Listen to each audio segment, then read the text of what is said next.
On s'ennuie, non? Bon, l'article du jour dans l'équipe résume à peu près tout. Le Havre, on est complètement dans l'attente.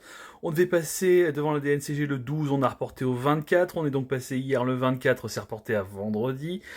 Et on sait toujours pas où est-ce qu'on en est, donc ça devient un petit peu longuet, un petit peu pénible et un petit peu frustrant, surtout en période de mercato de pas pouvoir avancer. Mais globalement, là, vous avez tout qui est résumé. Hein. Le hack est dans l'attente, le club doyen est dans le flou.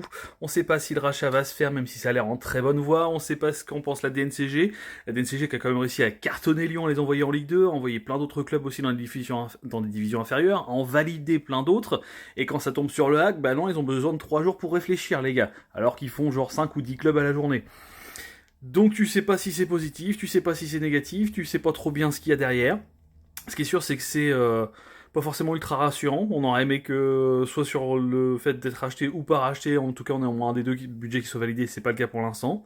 Tu peux pas avancer non plus sur ton mercato, alors qu'on sait par exemple que normalement on a trouvé nos deux nouveaux gardiens. Pour remplacer Arthur Desmas et Mathieu Gorgelin, on irait sur Moridio en titulaire et puis Régis Gurtner d'Amiens en secondaire. Le problème, c'est que Moridio, par exemple, il est toujours sous contrat avec Clermont, donc il faut soit qu'il résilie son contrat, soit que la DNCG te valide un budget sans interdiction de recrutement pour que tu puisses lâcher un petit billet pour le récupérer. Donc voilà, on attend, on est péniblement dans l'attente. Et on espère que ça va se terminer un jour, parce que mine de rien, t'as quand même un mercato à faire derrière. Est-ce que tu fais ton mercato avec un rachat ou pas, avec un budget peut-être un peu plus gonflé ou pas, on n'en sait rien pour l'instant.